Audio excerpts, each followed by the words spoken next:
2024 की तरह 2025 भी आपके लिए अच्छे वर्षा होने वाले हैं। दोस्तों 2025 में पूरे वर्षा जो है बुध ग्रह का प्रभाव रहेंगे, और जिस वर्ष बुध ग्रह के प्रभाव होते हैं दोस्तों उस वर्ष व्यक्ति को बहुत ही ज्यादा अध्यात्म उन्नति मिलते हैं। अगर आप भी पिछले वर्ष 2022 में आपको उन्नति नहीं मिल पाए, परेशान मत होइए।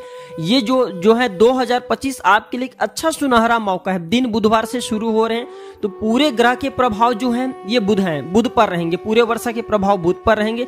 जो बुध है दोस्तों इसे ग्रहों का राजकुमार कहते हैं। ये सारी जानकारी मैं आप लोगों को वीडियो के बीच में ही बता दूंगा, लेकिन 2025 में आप जो है हमारे वीडियो में बताए गए तरीके को, उपाय को अपनाना, आपको अवश्य लाभ मिलेंगे, आपको अवश्य तरक्की मिलेंगे। नमस्कार गुरुजी। जी नमस्कार गुरुजी। नए वर्ष 2025 पर जी किस ग्रह का प्रभाव सबसे ज्यादा रहेगा? जी बिल्कुल बता रहा हूँ। तो देखिए सभी दर्शक बंधु, ये बात को ध्यान से और कान लगा करके सुनना। जो है 2025 अगर हम अंक शास्त्र के अनुसार देखें तो 2025 होता है 2025 में। जी। 2 जो अंक होता है ये चंद्रमा का होता है। जी। 2025 में 2 बार 2 मिलेंगे तब जाकर के 2025 बनते हैं। तो 2 बार कौन बन रहे हैं? चंद्रमा का योग यहाँ बन रहे हैं। 5 जो अंक होता है ये बुध ग्रह का होता है। जी। बुध ग्रह कौन है? ये चंद्रमा का पुत्र है। तो इस वर्ष पुत्र और पिताजी के प्रभाव, अर्थात इस वर्ष चंद्रमा और बुध ग्रह का प्रभाव हर व्यक्ति के जीवन पर होंगे। इसलिए यह वर्ष सभी लोगों के लिए अच्छा व्यतीत होने वाले हैं। खास करके बुधवार के दिन यह वर्ष शुरू हो रहे हैं, और बुध से जुड़ा या चंद्रमा से जुड़ा अगर व्यक्ति उपाय करते हैं या फिर वस्तु को धारण करते हैं, खरीद करके घर में लाएंगे, तो यकीन मानिए उनके दिन दुगनी रात चौगुनी तरक्की होगा। जी जी। गुरुजी जी, नए वर्ष की शुरुआत किस प्रकार से करें? जी बिल्कुल, सभी लोग ये वीडियो ध्यान से सुनिएगा। नए वर्ष की शुरुआत कैसे करें? जी। तो नए वर्ष की शुरुआत सभी लोगों को इस प्रकार से करना चाहिए। सर्वप्रथम तो नए वर्ष के दिन आप जो है बेड से उठने के ही पूर्व धरती माता को प्रणाम करें। जैसे बेड से आप उठते हैं तो आपको जमीन पे पैर नहीं रखना है, धरती माता को प्रणाम करके ही पैर रखना है। जी। ये बात नोट करना। दूसरी बात दोस्तों कि हथेली को, जैसे आप सवेरे उठते हैं, हथेली के दोनों हथेली को आपको आपस में मिलाना है, दोनों हथेली की रेखा को आपस में मिलाना है और आपको हथेली को चूमना है। जी। इससे लक्ष्मी की प्राप्ति होगा, मैं वीडियो के बीच में बता दूंगा। और हाँ, नए वर्ष की शुरुआत जो है आप अपने इष्ट से प्रार्थना करके भी कर सकते हैं कि प्रभु इस वर्ष हमारे लिए अच्छा हो। माता पिता बड़े बुजुर्ग से आशीर्वाद प्राप्त कर सकते हैं। और छोटे बच्चे को नए वर्ष के दिन आप जो अशब्द मत बोलना, क्योंकि जो छोटे बच्चे होते हैं ये देवी देवताओं के स्वरूप होते हैं, भगवान के स्वरूप होते हैं। तो इस प्रकार से आप जो है नए वर्ष की शुरुआत कर सकते हैं। जी। गुरुजी। जी बोलिए। नए वर्ष के दिन कौन से उपाय करें जी जिससे कि लोगों की अध्यात्म उन्नति हो, जी, उनका 2025 है वह अच्छा से गुजरे? जी बिल्कुल। तो सभी लोग ध्यान से सुने कि नए वर्ष के दिन कौन से उपाय करें या कौन से ऐसे कार्य करें जिससे उनका अध्यात्म उन्नति हो। जी। तो देखिए आपने 2024 में ये उपाय किए कि नहीं किए इससे फर्क नहीं पड़ता, लेकिन 2025 में ये उपाय अवश्य कर लेना। बहुत सारे लोग बोलेंगे कि उपाय से क्या होने वाला। दोस्तों जहाँ पे शास्त्र काम नहीं आते वहां पे शस्त्र काम आते हैं, और जहां शस्त्र काम नहीं आते वहां पे शास्त्र काम आते हैं। और दोस्तों एक बात बताना चाहूंगा, जो ये उपाय होता है, एक प्रकार की जो क्रिया होता है, इनका अपना अलग से ही दुनिया है। इनके प्रभाव होता है। आप माने या ना माने, आज भी हम ग्रामीण इलाकों में या शहर में रहने वाले भाई बंधु लोग नमक मिर्ची का उतारा अवश्य करते हैं। जी। ऐसा क्यों करते हैं? क्योंकि हमें ये विश्वास बना होता है कि फलाना का नजर लगे वो शरीर से उतर जाएंगे। तो उसी प्रकार जो उपाय होता है दोस्तों, इसका अपना अवश्य ही महत्व होता है, अपना एक अलग औरा होता है। तो क्या करे 2025 नए वर्ष के दिन? जी। आप जो है सामर्थ्य के अनुसार दान करना, सामर्थ्य के अनुसार दान करना। दान में कौन सी है? आप चाहें तो कंबल दान कर सकते हैं, ऊनी वस्त्र दान कर सकते हैं, क्योंकि अभी भैया क्या चल रहा है, ठंड के समय चल रहा है। तो ऊनी वस्त्र दान करने से आप जो है किसी को वस्त्र दान करते हैं तो भगवान वहां ऊपर आपको देख रहे हैं। दोस्तों आपके दान के प्रभाव 1000 गुना बड़ा मिल करके आगे जा करके मिलता है। ठीक है जी। दान के प्रभाव कभी विफल नहीं जाता। हम कई वीडियो में बोलते हैं कि दान जो है ATM मशीन की तरह होते हैं, आज नहीं तो आगे चल करके आपको प्राप्त होते हैं। तो आप चाहे तो वस्त्र दान कर सकते हैं, इस दिन की शुरुआत आप ऐसे कर सकते हैं। अन्न की दान कर सकते हैं, अन्न के दान को महादान कहते हैं। आप चाहें तो अपने सामर्थ्य अनुसार किसी भी व्यक्ति को कुछ भी दान कर सकते हैं। आप चाहे तो ब्लड दान भी कर सकते हैं, जो आपको बन पड़े, लेकिन दान अवश्य करना। इसके पीछे कारण बता रहा हूँ। कलयुग में धर्म के एक ही चरण रह गए हैं। धर्म के 4 चरण होते हैं, जिसमें कलयुग में केवल एक ही चरण रह गए हैं। कौन सी है? दान। तो व्यक्ति को कलयुग में अवश्य दान करना चाहिए। दान आप जो है जिस भाव से करें, दान के प्रभाव आपको अवश्य मिलेंगे। और खास करके नए वर्ष के दिन दान के जो है आप दान करते हैं तो यकीन मानिए आपकी किस्मत अवश्य चमकेंगे, आपके भाग्य उदय अवश्य होंगे। आज 1 रुपया दान करते हैं दोस्तों, कल आपको वह 1 करोड़ रुपया होकर के प्राप्त होगा। सामर्थ्य अनुसार दान करें। जी गुरु जी बोलिए। नए वर्ष पर जी अध्यात्म उन्नति के लिए जी कौन सी पौधा लगाना चाहिए? जी बिल्कुल, और सभी दर्शक लोग ध्यान से सुनना कि नए वर्ष पर अध्यात्म उन्नति के लिए कौन सी पौधा लगाए, है ना? यही प्रश्न आपके। जी गुरु जी। तो नए वर्ष पर अध्यात्म उन्नति के लिए व्यक्ति जो है, आप भी वीडियो को देख रहे हैं, चाहे कोई भी व्यक्ति हो, तुलसी के पौधे लगा सकते हैं। तुलसी के पौधे जो हैं हमारे हिंदू धर्म में बहुत ही पवित्र माने जाते हैं। लेकिन तुलसी के पौधे कहाँ पे लगाने? आपको अपने घर में नहीं लगाना है। तुलसी के पौधे आपके घर में नहीं तो लगा सकते, बहुत सुंदर, लेकिन तुलसी के पौधे आपको मंदिर स्थान में जाकर के, देवालय वाले स्थान में जाकर के लगाना है। आपके द्वारा लगाए गए तुलसी पौधे की पूजा करते हैं तो उसके अक्षत पुण्य आपको प्राप्त होगा। और तुलसी जो है हरे कलर की होता है, हरे रंग पर बुध का प्रभाव होता है, और जो तुलसी है हरे कलर का होता है, इसलिए आपके नवग्रह की पीड़ा जीवन में आपको नहीं सताएंगे। 2024 में 2025 में कोई भी नवग्रह आपकी बाल बांका नहीं करेंगे जी। आप चाहें तो इस दिन हरे पौधे भी लगा सकते हैं।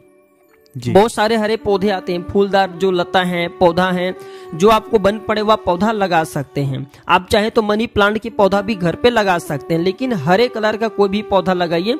और फूल वाला अगर आप पौधा लगाते हैं, फूल वाला पौधा कहने का मतलब है कि ऐसे पौधा, ऐसे वृक्ष हैं जो देवालय या फिर देवता वाले जो मंदिर है, देवालय स्थान है, वहां पे लगाते हैं। और जब तक आपके द्वारा लगाए गए जो पुष्प हैं, अगर ये देवी देवताओं को वहां पे चढ़ते रहेंगे तो उसका अक्षत पुण्य आपको प्राप्त होगा जी।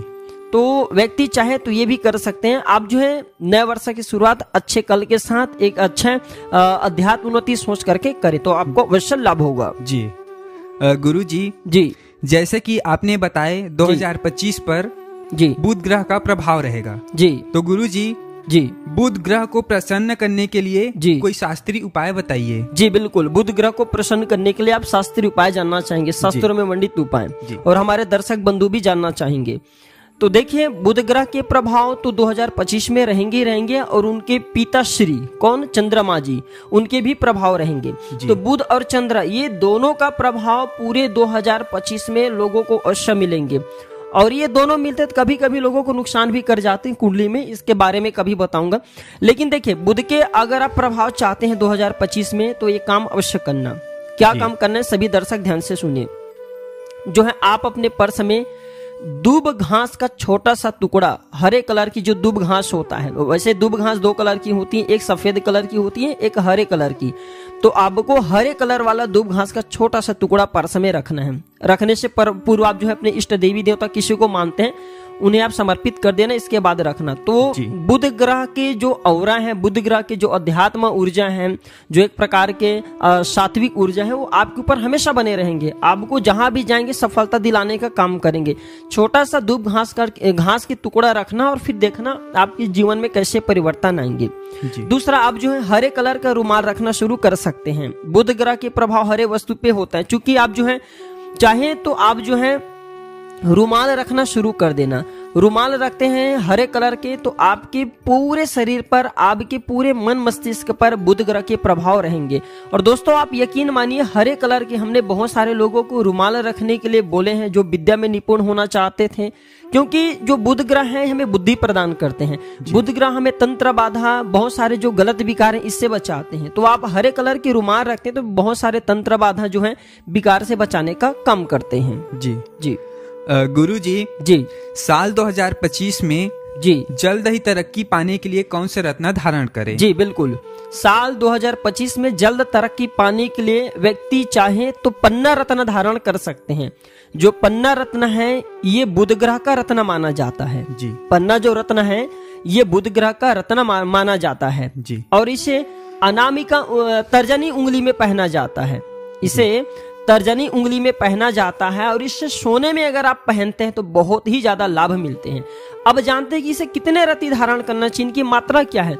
तो आप इसे 5.25 रति धारण करना। बहुत सारे लोग क्या बोल देते हैं कि व्यक्ति को अपने वजन के अनुसार इसे धारण करना चाहिए। सबसे गलत बात है, कहीं शास्त्रों में उल्लेख नहीं कि वजन के अनुसार धारण करना चाहिए। आप इसे 5.25 रति ही धारण करें, इससे अत्यधिक धारण ना करें, तब इसके अच्छे लाभ मिलते हैं। हम स्वयं धारण करके रखे हैं, इसके अच्छे रिजल्ट मिलते हैं। और ये आप चाहें तो चांदी में भी धारण कर सकते हैं, सामर्थ्य तो सोने में धारण करें। सोने में धारण करने पर ये अच्छा रिजल्ट देता है, गजब का रिजल्ट मिलता है। इससे हमारी बुद्धि तीव्र होता है, अध्यात्म उन्नति मिलता है, कारोबार क्षेत्र में उन्नति मिलता है, बहुत सारे जगह पे आपको मान सम्मान प्रतिष्ठा की प्राप्ति होता है। तो अगर आप चाहते हैं कि बुध के प्रभाव आपके ऊपर में अच्छा बने रहें, बुध ग्रह के प्रभाव आपके ऊपर में अच्छा बने रहे, तो आप जो पन्ना रत्ना 2025 में धारण कर सकते हैं। 2025 के दिन ही धारण कर सकते हैं, सबसे अच्छा रहेगा। जी जी गुरु जी नए वर्ष में क्या खरीद करके अपने घर लाए जिससे कि पूरे साल हमारे घर में धन धान्य की बढ़ोतरी होती रहे? जी जी बिल्कुल। तो 2025 में क्या खरीद करके लाएं जिससे धन्य धन की बढ़ोतरी हो? जी तो 2025 में हमारे प्रिय दर्शक बंधु, आप जो है सर्वप्रथम तो मोती की माला जो है खरीद करके लाना। मोती की माला क्यों खरीद करके लाना? क्योंकि जो मोती की माला है ये चंद्र को बहुत भाता है। चंद्र जो है शीतलता का प्रतीक है। अगर मोती की माला इस दिन खरीद करके लाते, धारण करेंगे, तो दोस्तों आपके जो मन है बहुत ही शांत रहेंगे, विचलित नहीं होंगे। आप अपने घर में पूजन स्थान पे इसे धारण मत करिए, आप इसे पूजन स्थान पे मोती की माला जो है खरीद करके लाएं। पूजन स्थान में जो देवी देवताओं को आप बहुत मानते हैं उसे पहना देना, और पहनाने के बाद मोती की माला को वहीं पे भी रहने दे सकती हैं। फिर जो देवी देवताओं को मानते हैं उसे पहने रहने देना। इसके बाद आपको करना क्या है, जैसे ये सोमवार का दिन आएंगे, बुधवार के दिन तो 2025 शुरू हो रहे हैं, जैसे फिर नेक्स्ट सोमवार के दिन आएंगे, ये मोती की माला को आपको धारण कर लेना है। इससे बेनिफिट ये मिलेंगे कि आपके मन बहुत शांत रहेंगे, आप 2025 में खूब उन्नति करेंगे। दूसरा, आप जो खरीद करके लाना चाहते तो मोर का पंख ला सकते हैं। मोर के पंख में देखना हरे कलर का पूरा होता है वो मोर का पंख, और किनारे में नीले कलर का होता है। तो जो मोर का पंख है ये बुध ग्रह को बहुत भाता है, क्योंकि तांत्रिक वस्तु है और तांत्रिक वस्तु पे ज्यादा प्रभाव बुध का होता है। अध्यात्म उन्नति करना चाहते हैं तो आप जो है छोटे से मोर का पंख ले आना, इसे फ्रेम में बंधवा करके घर में जहां पे आप सभी लोग बैठते हैं वहां पे फ्रेम में बंधवा करके रखिए। आपको एक अच्छा एनर्जी का एहसास होगा और आप खूब उन्नति करेंगे 2025 में। और ये धन्य धान को रोकने का काम करते हैं, जो घर के अतिरिक्त खर्चा होते हैं उसे रोक लेते हैं। इसके बाद आप चाहें तो पवित्र पुस्तक इस दिन खरीद करके लोगों को दान दे सकते हैं। पवित्र पुस्तक भी खरीद करके लाया जा सकता है, क्योंकि दोस्तों जो बुध ग्रह हैं ये बुद्धि का देवता है, और जितने भी विद्या वाले वस्तु हैं इसमें बुध का प्रभाव होता है। तो आप जो है तो इस दिन चाहे तो हनुमान चालीसा खरीद करके ला सकते हैं, मंदिर में दान कर सकते हैं। आप चाहे तो कोई पवित्र पुस्तक है उसे छोटे बच्चों को दे सकते हैं। फिर आप अपने घर में पढ़ने के लिए पवित्र ग्रंथ हैं, पवित्र पुस्तक हैं, किताबें हैं, खरीद करके लाएं, तो इससे आपके अध्यात्म उन्नति अवश्य होगा। तो दोस्तों ये थे आज के हमारे छोटे से जानकारी 2025 के बारे में लेकर के। अगर आपके मन में कोई डाउट है, कोई आपके मन में संशय रह गए तो कमेंट अवश्य करें। आपके द्वारा पूछे गए प्रश्न की जल्द ही जवाब मिलेंगे। आशा करते हैं कि जानकारी से आप संतुष्ट हुए होंगे। वीडियो अच्छी लगी तो इसे लाइक कीजिएगा, चैनल को सब्सक्राइब कर लीजिएगा और इसे अपने दोस्तों यारों में शेयर अवश्य करना। वीडियो को आखिरी तक देखने के लिए दोस्तों धन्यवाद। नमस्कार, जय हिंद।